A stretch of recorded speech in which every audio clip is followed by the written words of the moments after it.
Caros irmãos e irmãs em Cristo Jesus, ao celebrarmos o segundo domingo da Quaresma, a Palavra de Deus nos recorda de algo que nos distingue daqueles que não amam o Senhor: o seguimento e o amor à cruz de Cristo. A Palavra de Deus, por meio de São Paulo, nos diz que há aqueles que são inimigos da cruz de Cristo.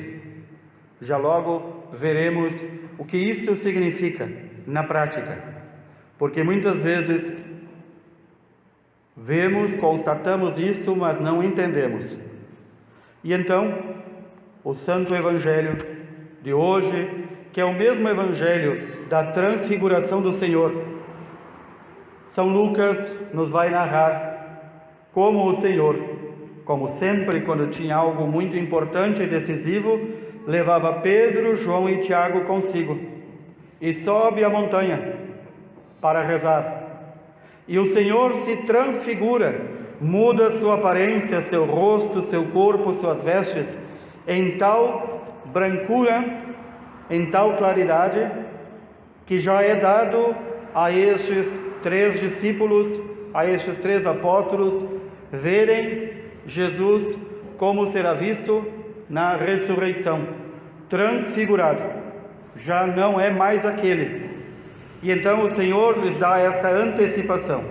Se bem recordam os irmãos e irmãs, este Evangelho é o Evangelho mais próximo dos dias da paixão do Senhor, quando o Senhor vai anunciar de forma definitiva aos apóstolos e aos discípulos que ele veio cumprir a vontade do Pai e, portanto, deveria ser entregue nas mãos daqueles que o buscavam para matar, que deveria sofrer a sua paixão, morte e ressurreição.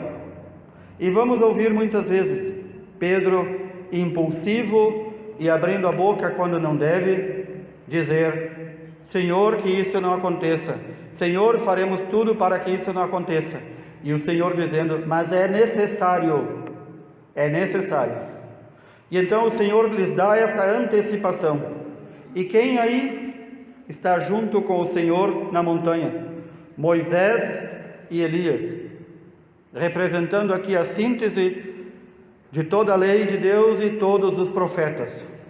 Moisés e Elias estão ali conversando com Jesus sobre justamente a paixão, o que haveria de acontecer nos próximos dias, para confirmar que realmente é vontade do Pai que seu Filho seja sacrificado por nós.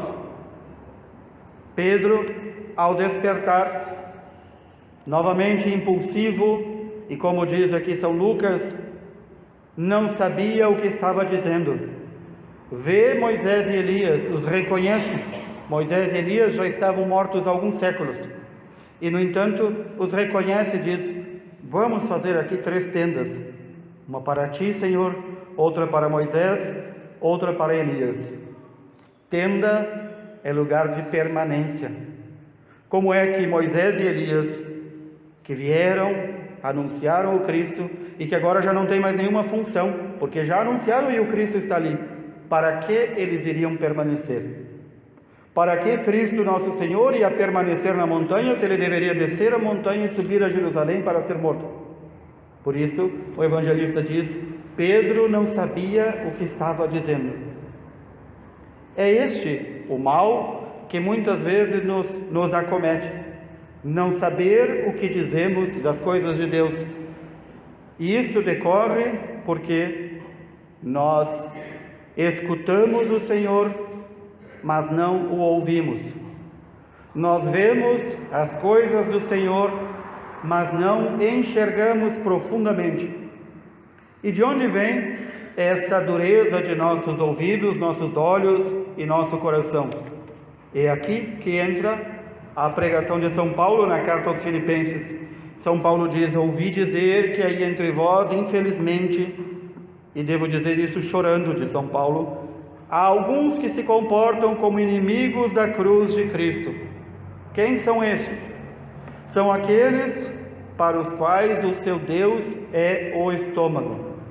Já tive a ocasião de explicar muitas vezes que São Paulo não está falando aqui do órgão digestivo, está falando estômago como símbolo de fazer as suas próprias vontades.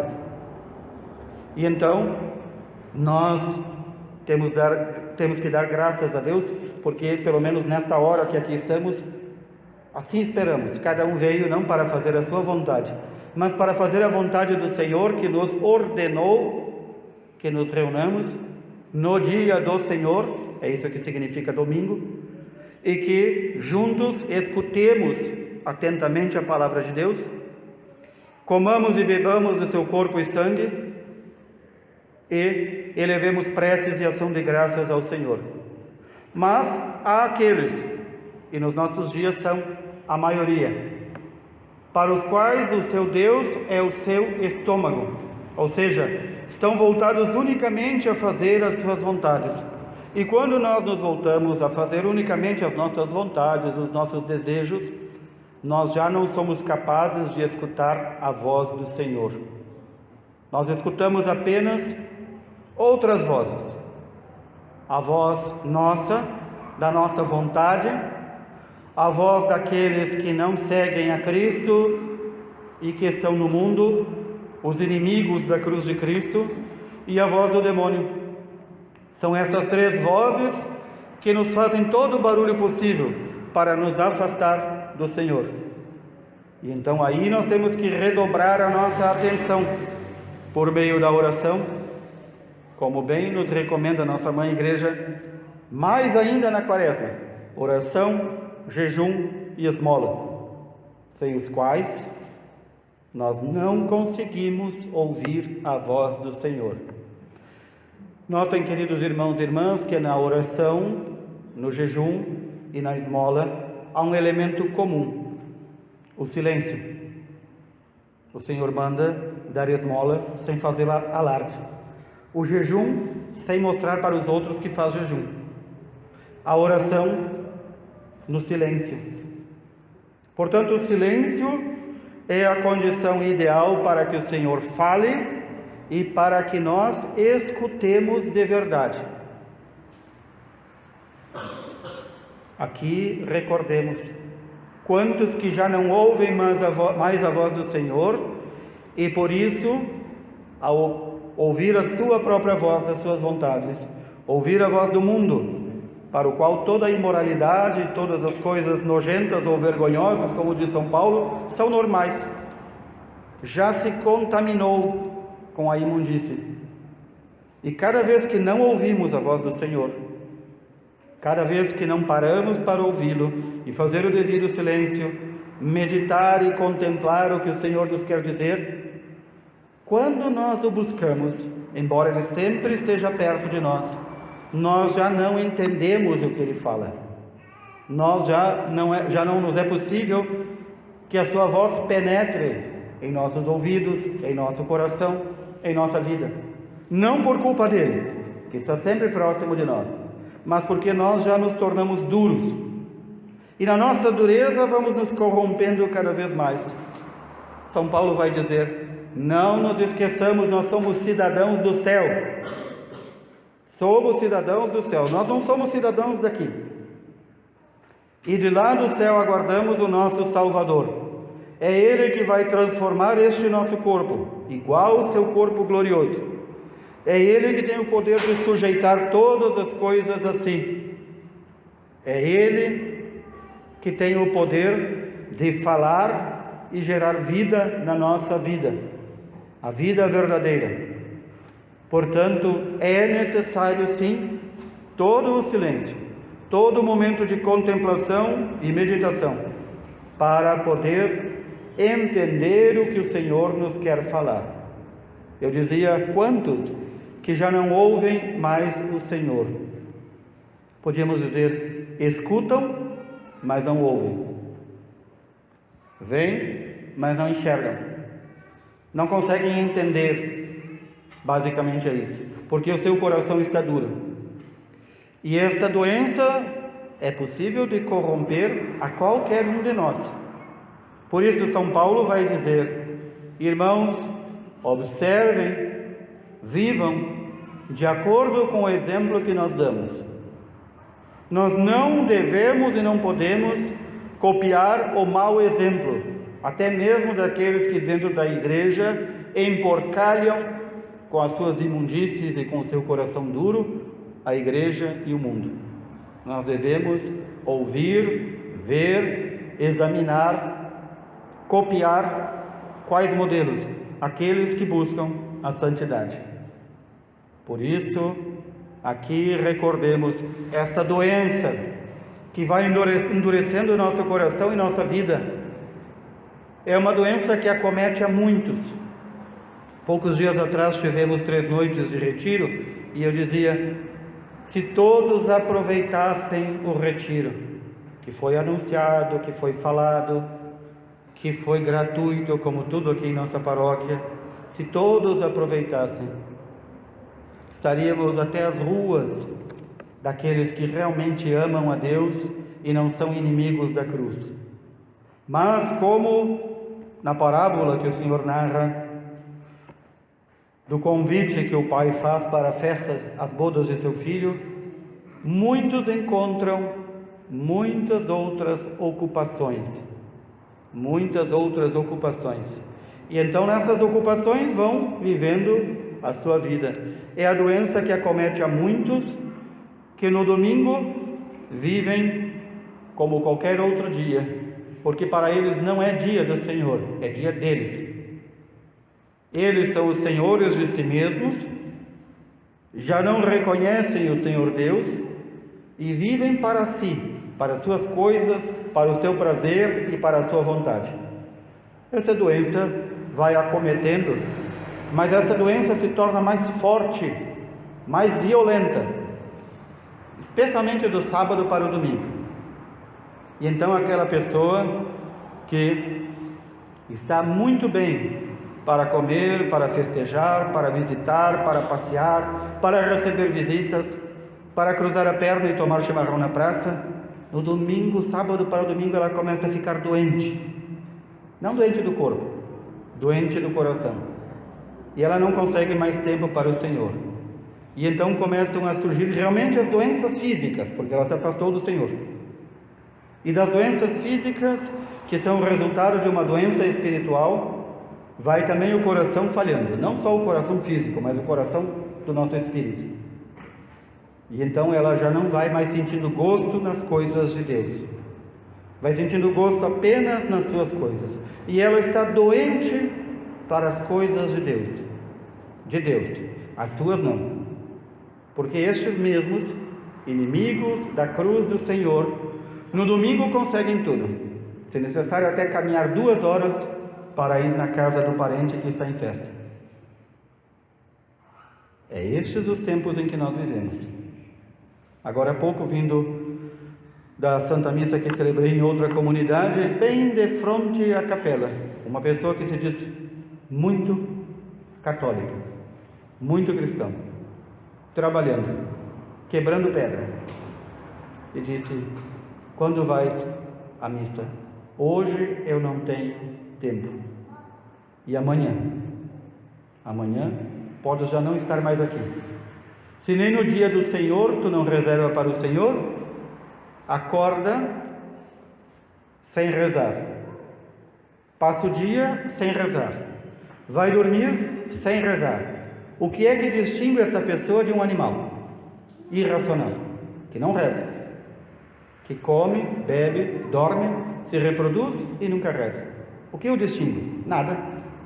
O que o distingue ainda é que ele recebeu o selo do batismo e que diante do Senhor, o Senhor vai dizer: a minha cruz, a cruz que eu aceitei e na qual subi e na qual derramei todo o meu sangue por ti, tu foste inimigo da minha cruz.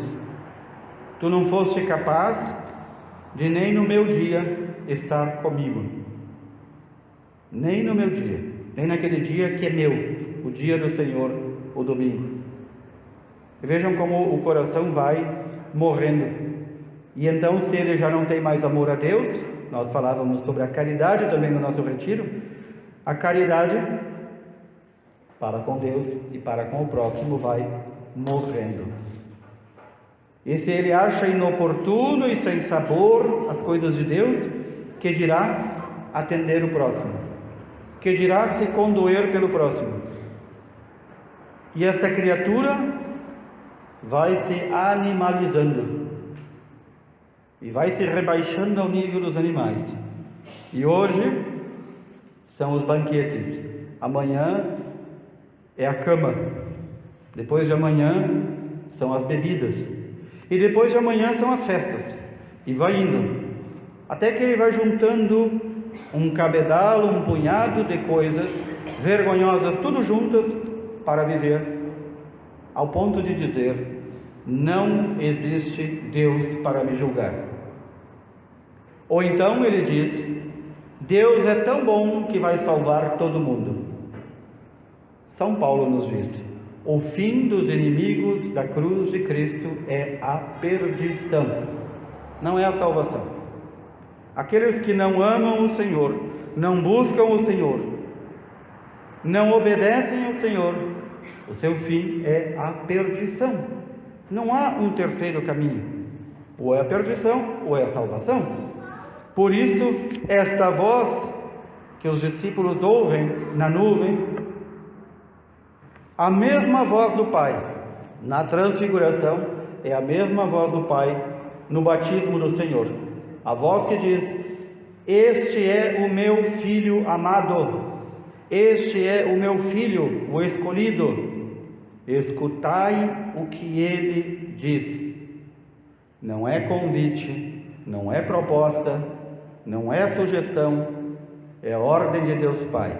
Escutai o que ele diz.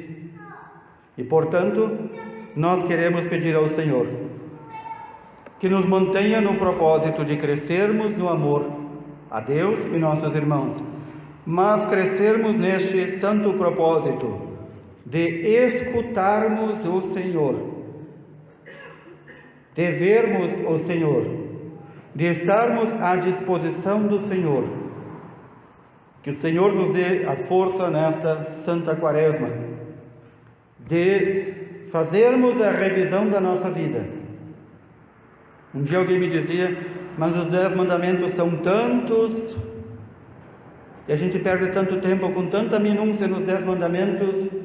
Meu caro e minha cara, quem não cumpriu o primeiro mandamento, nenhum dos outros tem qualquer valor de cumprimento. Se não cumpriu o primeiro, os demais caem por terra. Amar a Deus sobre todas as coisas, com toda a nossa força, com todo o nosso espírito, com toda a nossa alma, com toda a nossa inteligência e com toda a nossa vontade. E o Senhor então resume a todos os mandamentos: amar a Deus sobre todas as coisas e ao próximo como a ti mesmo. Sem o cumprimento destes mandamentos, de nada adianta fazermos mais uma quaresma, de nada adianta acharmos que vamos chegar a uma Páscoa do Senhor purificados e transformados. Peçamos então a graça de permanecermos firmes no propósito, de estarmos atentos ao que o Senhor nos quer falar. Que assim o Senhor nos ajude. Louvado seja nosso Senhor Jesus Cristo.